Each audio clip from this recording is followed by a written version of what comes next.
Hello, everyone. This is the new wave of entrepreneurs, and today I'm interviewing Julie Harris of Whiskey and Red. We've been in touch for quite some time, and I've been just looking at amazing thing Julie is doing for other online business owners, and I'll let her take away and tell a little bit about herself and her business.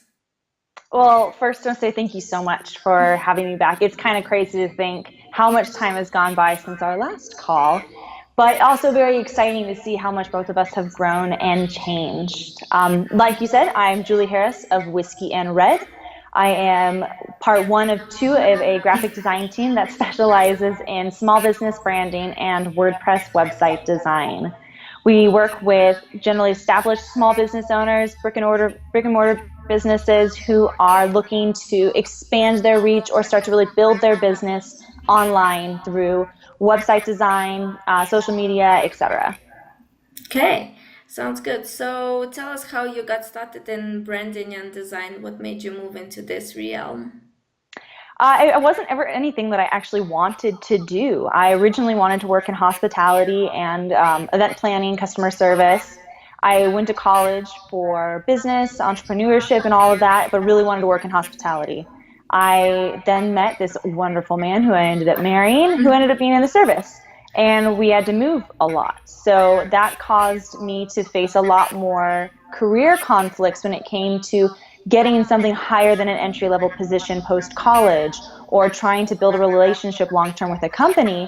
Building up was going to take me a lot longer, and I was facing a lot more conflicts and hardships. So I kind of reevaluated both of our life goals, what we wanted for our future, and the kind of career I wanted to have, and took all my skill sets and started blogging.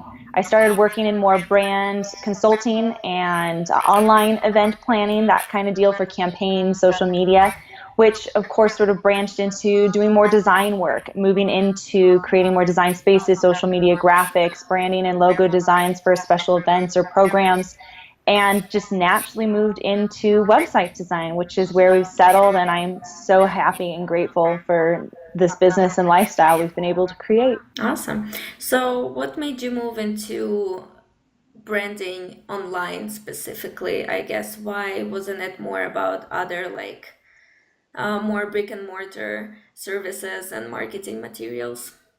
Well, I've always had a love for in-person business. I mean, wanting to be in hospitality, you're working with customers. I think customer service is by far one of the most, it's constantly changing, the most intriguing, really exciting and challenging industries to work in. So what made me move online was the fact that I knew every couple of years I was going to change locations. We were going to move, we were going to uproot, we were going to go someplace. So committing myself to a brick and mortar location that might not be in the next place we get sent to wasn't a great use of my time or energy long term for a career. So looking at ways that I could take those skill sets online and build a business from anywhere in the world and be able to, whether it's on a laptop, in a restaurant, on a desktop, always have access to my clients and be able to provide something of value. And that naturally moved me into online business. I see.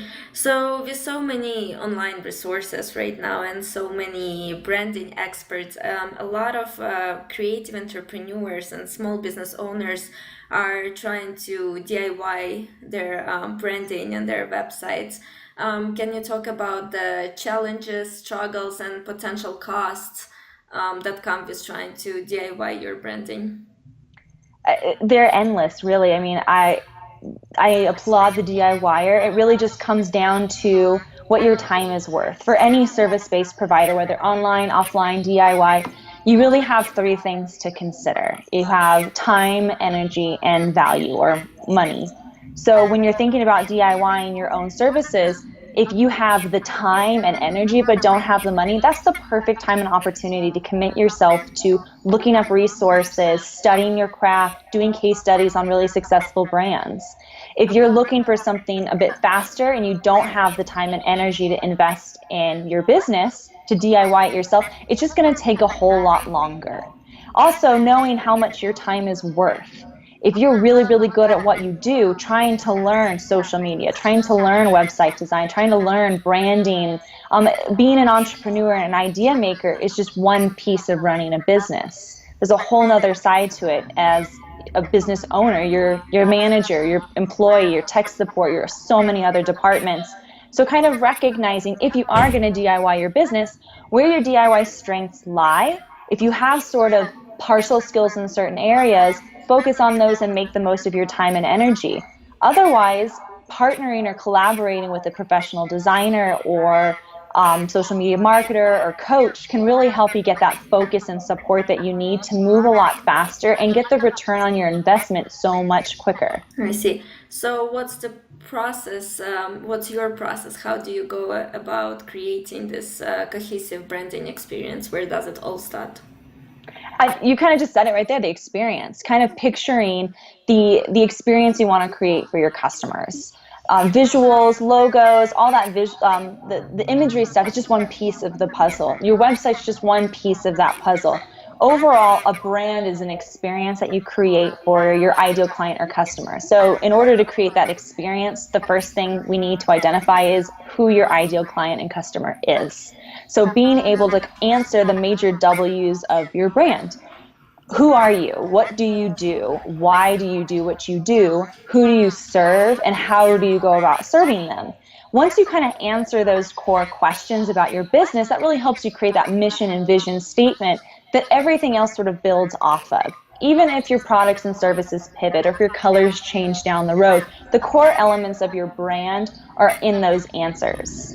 So from there, taking that and saying, okay, I serve these people in this way. This is my target audience. How do they engage, whether online or in person? How do they seek out information? What are some of the struggles that they're facing, and how can you kind of meet that need and solve that problem for them? And being able to then capitalize on that and supporting those through the visuals, through the graphic design, your website, all those other pieces to make it easier for those people with those needs to find you and your services and book you. I see. So with website and online business, obviously there is no so much face to face anymore. So how do you find that unique voice, that unique proposition that just like shines through, and when your target audience come to the site, they know, oh, this is the girl I want to work with? Being yourself. I think that there's definitely a muddled line between personal and professional when it comes to, or business and personal when it comes to online business. You have to be a little bit more vulnerable, a little bit more upfront, and make that extra effort to make that contact with somebody. I genuinely believe that whether somebody is in a brick and mortar business and has a shop downtown or they're online, you still have just as many opportunities to make that custom experience and create that connection with your clients. There's another person on the other side of that screen. So when we think about it as not a whole lot of face-to-face time, it's almost more face-to-face time because somebody's sitting there on the other side, whether you see their face or not. So trying to picture that person, that ideal client, when you are writing your content, instead of trying to picture, well, I help moms and dads and kids and teenagers and students and all small business owners, period, trying to simplify that. Give your ideal client a name, give them a backstory, a little bit of history. Even thinking back on your past clients, if you're more established and you've had a little bit of time, picture your favorite clients and speak to them. Be as direct as possible. While it feels super specific, people will identify with the specificness of your content, whether it's images or it's your writing or your blog posts or your newsletters. You'll be more specific and clear because you have somebody really ideal in mind. And that element of that person will speak to other people, and they will be drawn to that, and they'll find commonalities, and they'll feel like you know them better, or that they can be more honest with you, or they can trust you more.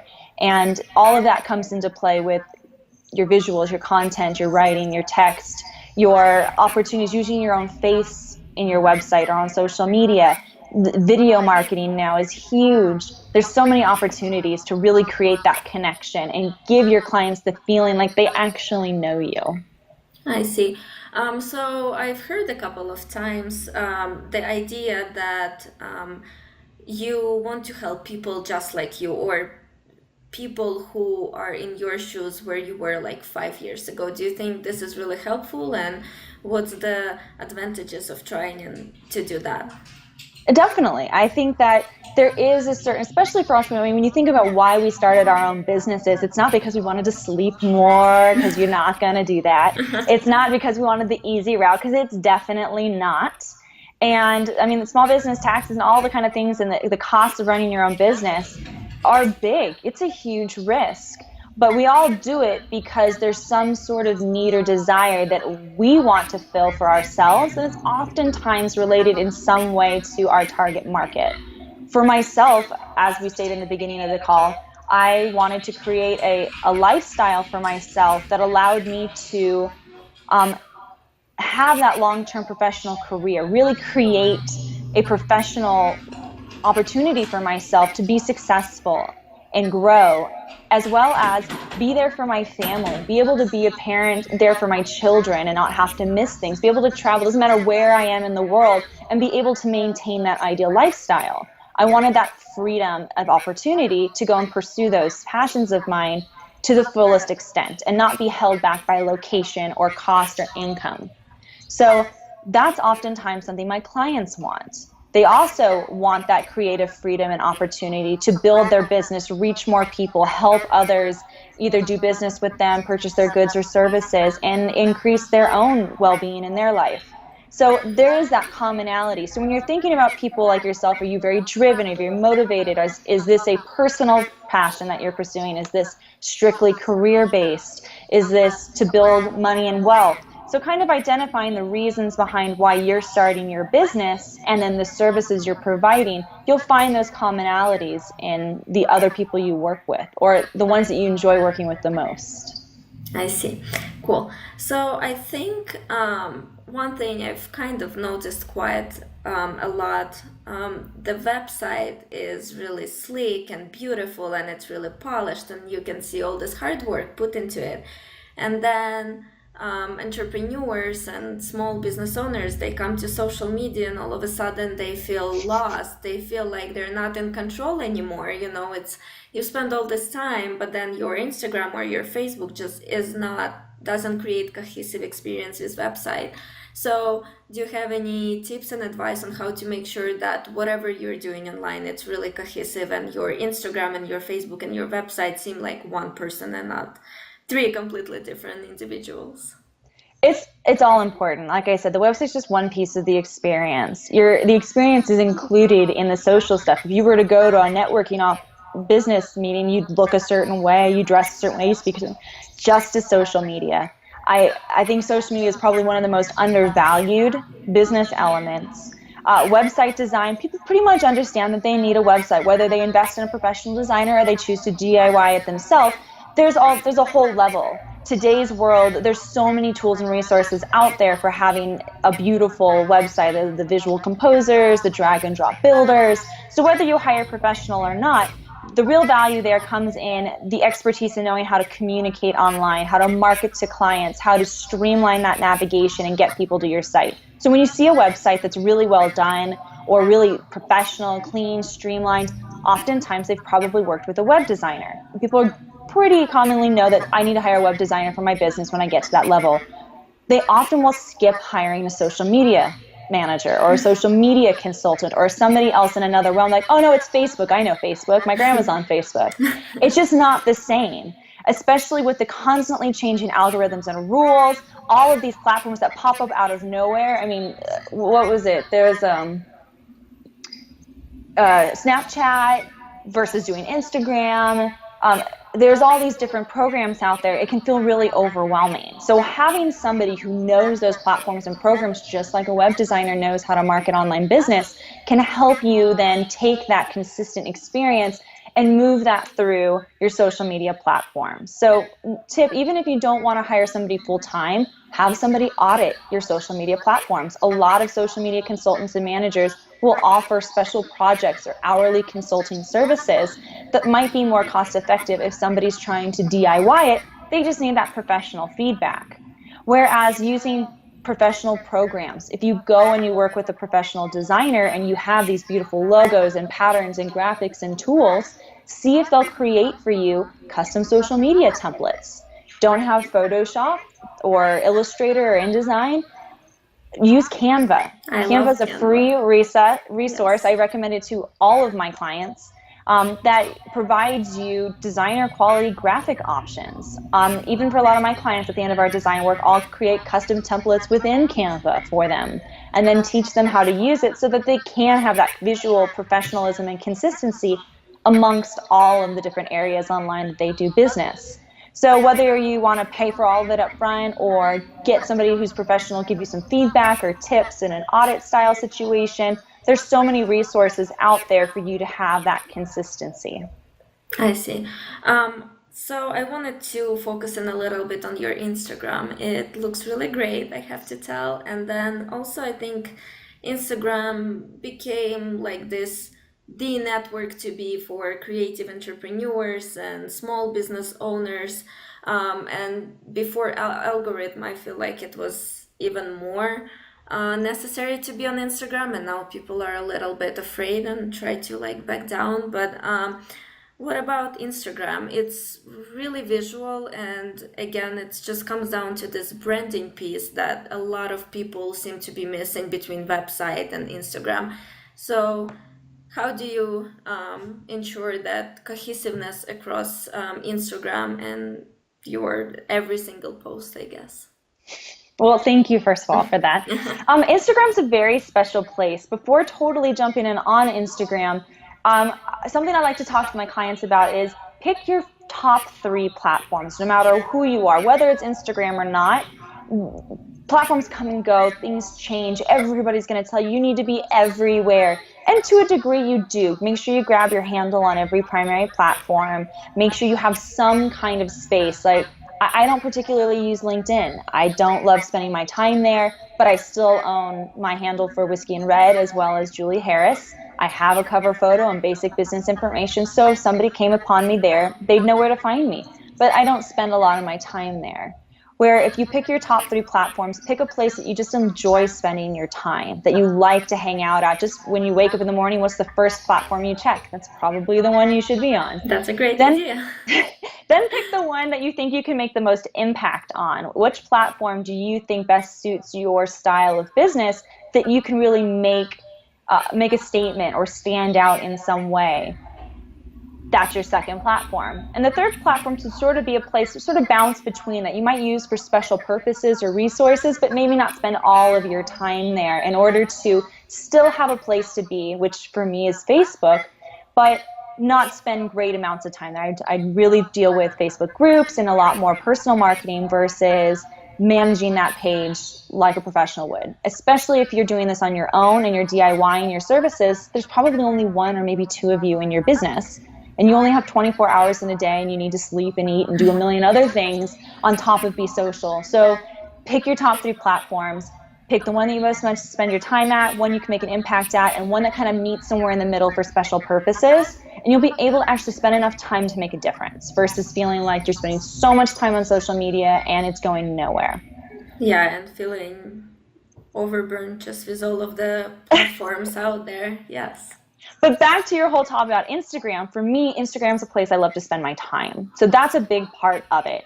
Instagram's a great platform for visual graphics, for designers, photographers, stylists, bloggers, lifestyle entrepreneurs. There's all kinds of reasons. So to use Instagram, before worrying about even the cohesiveness, what's your goal on Instagram?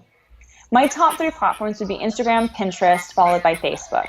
Instagram's a place I love to spend my time. It's a great place for me to network with other professional designers, professional photographers, people whose businesses complement my own that I seek out for personal inspiration and guidance or connections. It's a great place to spend your time there. Pinterest is a place where I find myself as a resource, collecting top quality resources all in one place for other entrepreneurs. So my target audience on Pinterest are people who are seeking out DIY, how-to, top tips, resources for them to build their business. On Instagram, it's people who are looking for inspiration, looking to connect with other professionals, ask questions, kind of build a creative community. So it's 2 different markets. So the way that which you promote your visual graphics will have to kind of cater to whatever your goal is. So for me to connect with other designers and professionals, I want to showcase my work. To me, it's a behind the brand look at how we at Whiskey and Red design, develop, and build businesses for our clients. So we'll share creative processes, behind the scenes looks, tips or tricks, blog posts, things like that. It's a little bit more lifestyle, but keeping it on brand and consistent. I know I have my colors, my images, professional photography. We've hired a photographer to come and take a bunch of lifestyle photos of us that make us look really good, but also kind of help show the scene in which we work in, showing clients work that kind of fits within our own brand. So having maybe using the black and white versions of a logo versus the hot pink because the hot pink doesn't really fit with our brand. Kind of making those choices so that you're still there supporting the businesses that you do business with, or you're supporting your work, but it kind of creates this visual consistency. Keeping colors, having sort of a dark and a light pattern, room for white space, all the little things you hear in other design topics. But the images are just one piece of the puzzle. The content that you share on Instagram is way, way more valuable. So asking yourself, if somebody were to go to your Instagram, what would they learn? You have beautiful photos, awesome.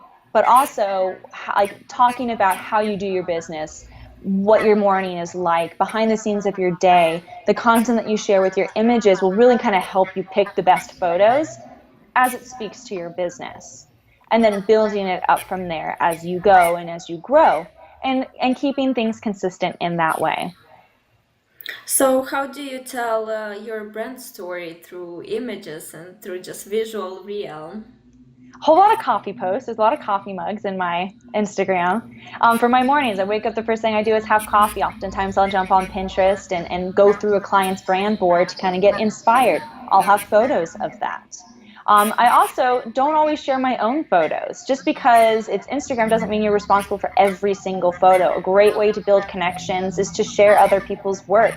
I love following photographers and hand letterers and other types of designers and showing like, hey, Texture Tuesday, like I'm so inspired by this texture inspiration, or color inspiration, or this photo, the styled photo just really spoke to my mood today, like morning vibes. So there's a great way to kind of curate a tone and a mood, sort of like an ongoing mood board almost for your brand. For sure. So that's a big way that I try to tell my own brand story. And then peppering in throughout the week, of course, your own personal stuff. Snippets and sneak peeks of client work to show sort of how the build process looks like, celebrating launch day, and then showcasing the process we went through with the client to build that particular project, showing my desk and my workspace to make sure that people kind of see what it looks like if they were sitting right next to me, showcasing images of Steven or other partners that we partner with when we work on projects to kind of show the team element and what to expect if you were to work with us. Awesome. That really helps paint the picture of our business on Instagram. So you do have a lot of behind the scenes type of posts. What do you think about using stock images on Instagram? I think there's this internal conversation is like, oh, this image is so pretty and it has my colors, but then also, oh, I didn't create it. So what do you think about using stock images? And I'm talking about like high quality stock images, not like people in suits against white background. I'm fine. To me, it's all about the content. If you use a stock image, but you're telling a story about a client experience or a lesson you learned in business today, or providing a tip or trick, to me, the visual inspiration that comes with that, as long as you give credit to where you found the photo, if it's a stock photo you paid for and you have the license to use, maybe put some words on top of it. But using stock photos to create a visual board that kind of speaks to the tone and mood of your brand, to me, is perfectly acceptable, even if it's not your own. Use stuff that is your own, so don't make it exclusively stock photography. But if you do, make sure it's high quality. Pay for your stock photo images. There's always great free stuff, but you really want to make that mark and stand out and have an identity that when people see that photo scroll by, they know it's your business. Look at places where they do really maybe spend a little bit more on your stock photography. That way it's a little bit more custom to you and your business, even if you didn't shoot it. Or hire a photographer. Lots of business photographers these days are offering flat lay and stock photo options. have somebody come to your home and take pictures of you typing. Lay out your stuff on your table, ship maybe some products or props to a photographer, and they can do some custom flat lays for you. So while again they're styled and it's not necessarily you or your business, it still speaks to your brand. It still sets that tone and mood. It speaks to your ideal audience and gives you a consistent identity that matches that professional quality of your website and helps make you look as professional online as you are in person. Yeah, for sure. That's definitely a lot of work to bring all of those pieces together, but I think it's a really important step in any business. So I think this was like great interview and so much value. I'm sure a lot of people will go and like start working and redoing their online presence. But do you have any like thoughts you would want to leave our audience with? Well, we did spend some time on Instagram, and I do have a blog post titled How to Brand Your Instagram that might be a great resource to include with this, as it does come with a free 30-day Instagram brand challenge that has prompts every day that are pretty generic for small business owners to help you start thinking about the kind of images that you should be sharing on Instagram, but also the type of content to pair with it to give it purpose and be able to educate those that come to your Instagram about who you are, what you do, why you do it, who you serve, and how you go about doing that. So that, I For think, sure. is a great place to start if someone's on the fence about Instagram. But also, final tip, don't be afraid to reach out to any designer. If there's someone you admire, somebody you like, their prices are out of your range and you want to DIY it, reach out anyway. They also were at that point. Oftentimes they DIY'd their first website or their first part of their business as well, and they'll remember that. And they have hourly consulting. That might be a better choice for you or a more cost-effective option. Then when you get to the point that you can afford a professional, you'll already have established that relationship with somebody, and they'll respect you more for it, knowing that you worked really hard to get to a point where you could work with the person who was right for you. So there's Yeah. tons of options, from DIY to big investments all across the board. And people like you, Lisa, who are always posting about social media and authenticity and being yourself online, is a great place to start. Yeah, I think that was a great tip, and I'll include all of the URLs in the episode notes so people can find all of those resources. Thank you so much for your time. I think it was really action-packed, information-packed video that I think a lot of people will truly find valuable.